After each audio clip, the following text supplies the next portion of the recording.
अस्सलामुअलैकुम, आप देख रहे हैं प्रोग्राम व्यूज मेकर्स। मैं हूं अनम अहमद। वजीर आजम शहबाज शरीफ के साहबजादे सलेमान शहबाज के बैरूने मुल्क कारोबार के हवाले से तफसीलात सामने आ गई हैं। हम इन्वेस्टिगेशन टीम ने इस हवाले से तफसीली काम किया है। इस वक्त हमारे साथ जाहिद गिशकोरी साहब मौजूद हैं, वो मजीद इस बारे में तफसीलात बताएंगे।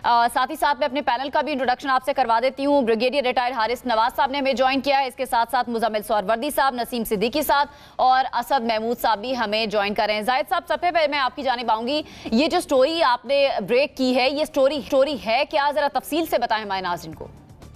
देखिए अनम, इसकी हम तहकीकात कर रहे थे। हमें मालूम हुआ था कि वज़ीर आज़म के साहबजादे सलमान शहबाज जब से बरतानिया मूव कर चुके हैं, 2019 के बाद ज़्यादातर टाइम उन्होंने बरतानिया में गुजारा है।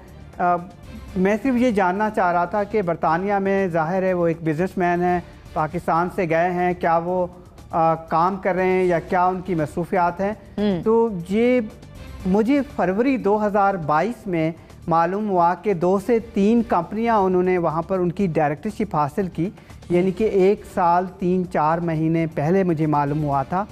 तो मैंने उस वक्त से ये काम शुरू किया कि एक छोटा सा कारोबार उन्होंने वहां पर शुरू किया। उस वक्त कोई लगभग पाकिस्तानी 4 से 5 करोड़ की सरमायाकारी होगी जो उन कंपनीज़ का बिज़नेस हुजम और फाइनेंशियल स्टेटमेंट वहाँ पर यूके कंपनीज़ हाउस में जमा करवाई गई थी। वो मैंने हासिल की और उसके बाद से मैंने काम शुरू किया, क्योंकि ये छोटी नौइयत का उस वक्त कारोबार था। और उसके बाद दिसंबर 2022 में, आज से 5 महीने पहले आप कह लीजिए, उस वक्त मैंने देखा कि वो कंपनियां 11 तक पहुंच गई थी, लगभग 11 कंपनियां, और जो उनका कारोबारी हुजम था वो पाकिस्तानी रुपीज़ में 70 करोड़ से ज़ायद था। अच्छा। इनके 20 लाख पाउंड आज के इससे ज़ायद का बन गया। उनमें वो 4 कंपनियां उन्होंने खुद से बनाई थी, बाकी कंपनीज़ में उन्होंने डायरेक्टरशिप हासिल की।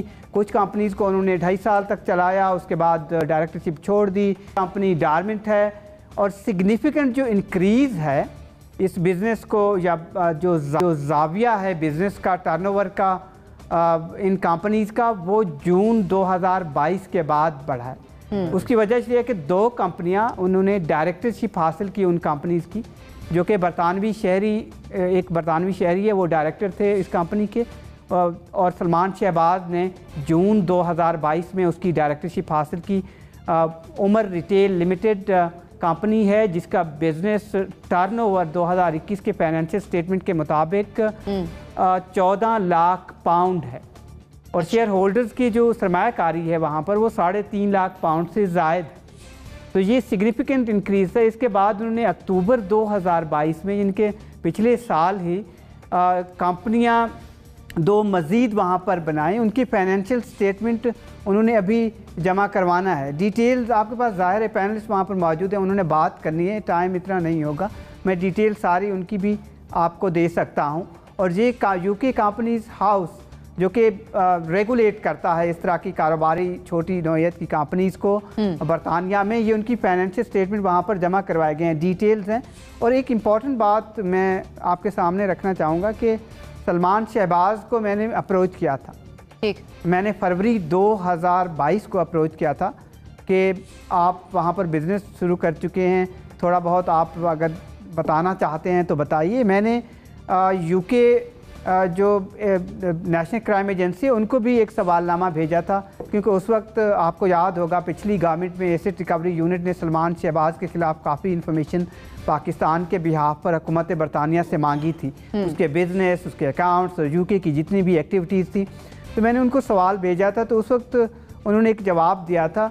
और फिर क्योंकि ज़ाविया इतना बड़ा नहीं था इस कारोबार का, तो इस स्टोरी को मैं पब्लिक डोमेन में होल्ड पे रखा। ठीक है। और फिर जो दिसंबर में जब इतना ज़ाविया बढ़ा, और आज जब हम बात कर रहे हैं, तो ये बहुत आगे बिज़नेस चला गया, पार्टनरशिप और चीज़ें। तो मैंने कल दोबारा अप्रोच किया, मैंने दिसंबर में भी अप्रोच किया था, तीसरी बार दोबारा अप्रोच किया सलमान शहबाज को कि आप अपना पॉइंट ऑफ व्यू देना चाहते हैं। क्या जवाब आया? इस वक्त आप वज़ीर आज़म के साहबजादे हैं, तो ये सवाल बनता है कि ये सरमाया पाकिस्तान से बरतानिया शिफ्ट किया गया है, चाहे वो छोटे लेवल का था या बड़े लेवल का। ठीक है। या वहाँ पर जो शराकतदार हैं उनसे लोन लिए गए हैं या बरतानवी बैंक से कुछ पैसा लिया गया है। तो क्या जवाब दिया उन्होंने? तो उन्होंने बताया कि मैं एक बरतानिया में परमानेंटली रह रहा हूँ और मैं एक बिज़नेसमैन हूँ और बरतानिया में कोई भी लीगल बिज़नेस कर सकता हूँ। और बाकी जो आपने सवालात भेजे हैं उनके जवाबात उन्होंने मुझे नहीं दिए। उन्होंने कहा मैं नहीं देना चाहता।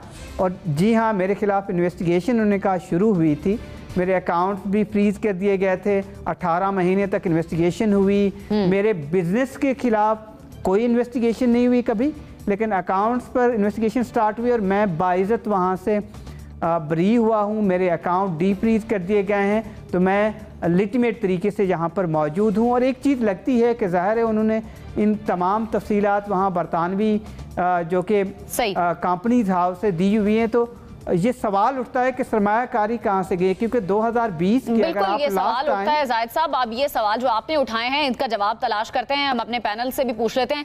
नसीम सिद्दीकी साहब, आपको क्या लगता है ये जो सवाल जाहिद साहब, चूंकि ये बड़ी स्टोरी है, जिस तरह से वो बता रहे हैं कि असासे बढ़ते चले गए, जिस तरह से इन्होंने इन्वेस्टिगेशन भी की है, आपका क्या पॉइंट ऑफ व्यू है इस पर? देखिए, पहले तो मैं जाहिद को अप्रिशिएट करना चाहूँगा। इन्होंने हमेशा इन्वेस्टिगेटिव जो स्टोरीज लेके आते हैं, बड़ी उसमें मेहनत करते हैं और बड़ी उसके अंदर इनकी गहरी नज़र होती है। अच्छा, यहाँ पे कुछ सवालात उठते हैं, क्योंकि मैं खुद बरतानिया में रह चुका हूँ। एक तो सबसे पहले ये देखना पड़ेगा कि सलमान शहबाज का जो स्टेटस है वो यूके में क्या है। क्या उन्होंने वहाँ पे बिज़नेस वीज़ा लिया हुआ है, वहाँ पे कुछ पैसे दे के लीगल तरीके से बिज़नेस वीज़ा मिल जाता था। अगर उनका स्टेटस विजिटर का है फिर तो वो वहाँ पे बिज़नेस नहीं कर सकते, लेकिन अगर उन्होंने वहाँ पे बिज़नेस वीज़ा लिया हुआ है और उनको इजाज़त है तो फिर तो कोई इतना हर्ज नहीं है। अच्छा, जिस तरह जाहिद ने बात की 70 करोड़ पाकिस्तानी या 2 मिलियन पाउंड्स बरतानवी पाउंड, अच्छा ये हमारे लिए तो शायद एक ख्वाब हो या बहुत बड़ी रकम हो, लेकिन जो कारोबारी हजरात हैं उनके हिसाब से तो ये पीनट्स हैं। लेकिन जो इन्होंने स्टोरी की है उसमें जो एक अहम सवाल उठता है वो ये है कि जब वज़ीर-ए-आज़म शहबाज शरीफ लास्ट ईयर पाकिस्तान के वज़ीर-ए-आज़म बने, उसके बाद से जो है उनकी जो सरमायाकारी है वो इंक्रीज़ हुई है बहुत तेज़ी के साथ, बहुत ज़्यादा। दूसरी बात यह कि उन्होंने पैसा जो वहाँ पे इन्वेस्ट किया है, क्या उन्होंने पाकिस्तान से शिफ्ट किया है? पाकिस्तान से अगर शिफ्ट किया तो उसकी मनी ट्रेल होनी चाहिए, और उन्होंने अगर वहाँ पे मौजूद रह के इन्वेस्टमेंट की है तो वो भी एक सवाल है। लेकिन बरतानिया में जब आप कंपनी हाउस में जाते हैं, कोई चीज़ शो करते हैं, तो वहाँ कोई इतनी आप हैंकी पैंकी कर नहीं सकते, क्योंकि वहाँ पे तो आपको सारा हिसाब रेवेन्यू डिपार्टमेंट को देना पड़ता है। मुजम्मिल साहब, आपका क्या पॉइंट ऑफ व्यू है? जिस तरह जाहिद साहब अभी बता रहे थे, सवालात उठ रहे हैं कि ये असासे आखिर बने किस तरह से हैं, मनी ट्रेल के हवाले से सवालात उठ रहे हैं, आपका क्या पॉइंट ऑफ व्यू है?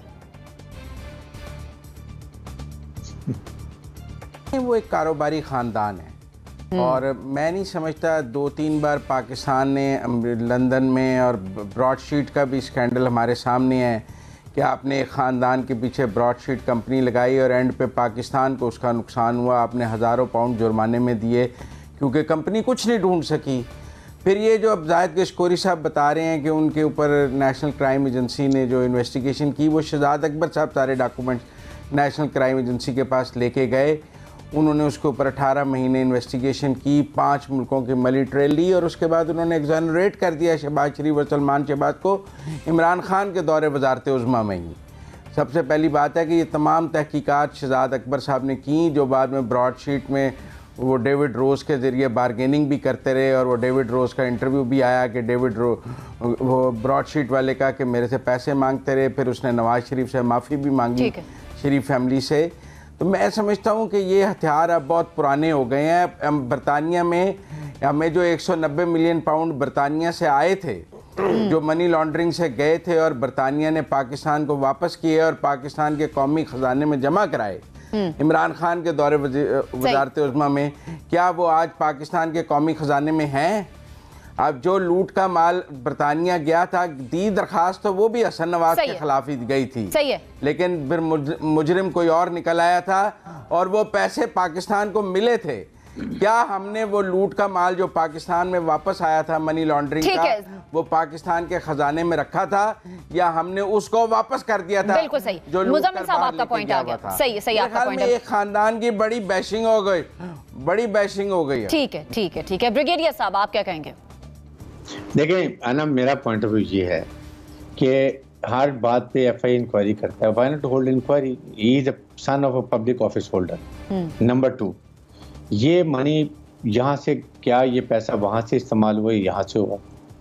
क्या ये बैंकिंग चैनल के थ्रू गया? क्या इसका कंप्यूटराइज रिकॉर्ड है? What is the source of earning of this money, जब यहाँ से पैसा गया तो पैसा कहाँ से आया, क्या ये पैसा आपके टैक्स रिटर्न में और आपके रिटर्न में सारा इशू हुआ कि वो नहीं हुआ, ये देखने की बातें हैं। देखें, बात यह है कि इल्जामी ये पब्लिक ऑफिस होल्डर्स के बच्चे, फैमिली जो हैं, they should be put under scrutiny, किसी का भी हो, इमरान खान के हों, नवाज शरीफ के हों या किसी और के हों, सबको ही चेक करना चाहिए। ये अवाम का पैसा है और अब पाकिस्तान के अवाम जानना चाहते हैं कि ये पैसा आपके पास कहाँ से आया, आपने अर्निंग कैसे की, क्या ये आपके पास डिक्लेयर्ड पैसा था, जहाँ से बैंकिंग चैनल से किया, मनी लॉन्ड्रिंग की गई।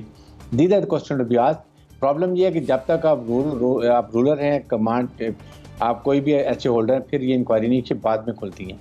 बिल्कुल मुजम्मिल साहब की बात थी कि 190 मिलियन जो पाउंड थे वो भी होना चाहिए, लेकिन अब हुकूमत आपकी फाइंड आउट, पकड़े उनको, अब इंक्वायरी करें and see where that money. अभी बिल्कुल इंक्वायरी सही है ब्रिगेडियर साहब, इंक्वायरी होनी चाहिए। असद महमूद साहब, आपको क्या लगता है, जिस तरह जाहिद साहब बता रहे थे कि सवालात जो उनको भेजे गए जवाब नहीं दिए उन्होंने, तो जवाबात तो देने बनते हैं। पब्लिक अकाउंट होल्डर हैं, पब्लिक ऑफिस होल्डर हैं, उनके बच्चे हैं, जवाबदार देने तो बनते हैं। नहीं जवाब तो हम एक नॉर्मल पाकिस्तानी है, वो तो उनसे FBR वाले जवाब लेते हैं, FIA जवाब लेती है, इंटेलिजेंस ब्यूरो जवाब लेती है, पुलिस जवाब लेती है। और जहाँ तक इस ख़ानदान का ताल्लुक है, जरदारी साहब की आप बात करो, मौलाना फजलुर रहमान की बात करो, क्या कारोबार ये लोग करते हैं, लेकिन बात तो आ जाती है ना। और कहने की बात यह है कि 1 साल के अंदर अंदर, यानी कि जून, इनके वालिद ने ही took over as prime minister in April, और जून के अंदर जो असासे हैं ना, वो फिर स्काई हाई एक लिहाज से जाना शुरू हुए। मैं मुजम्मल से भी एग्री करता हूँ, हाँ जी ये बड़ी पुरानी टैक्टिक्स हो गई है।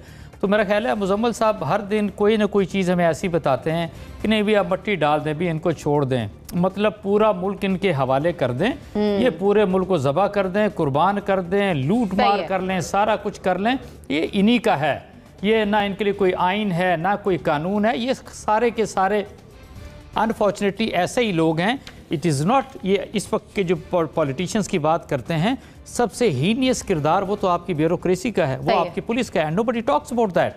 हकीकत में मैं आपको बताऊं, we are in very very big trouble, because ये जो पोल्यूटेड सिस्टम है, इससे तो कोई बेहतरी की या अच्छाई की कोई तवक्को मुझे तो अनम बिल्कुल किसी तरह नजर नहीं आती कि आने वाले दिनों में आप बेहतर हो सके। दूसरी में ठीक है, अच्छाई की तवक्को आपको नजर नहीं आती, आने वाले दिनों में क्या हालात होंगे अब ये तो देखना ही होगा। इस सेगमेंट को क्लोज करने से पहले मैं जाहिद साहब की अदा करूंगी, एडिटर इन्वेस्टिगेशन हम न्यूज़ हैं, आपने ये स्टोरी ब्रेक की है, आपका बहुत शुक्रिया, आप प्रोग्राम में हमारे साथ मौजूद रहे। नाज़रीन, प्रोग्राम में आगे बढ़ेंगे लेकिन एक छोटे से ब्रेक के बाद।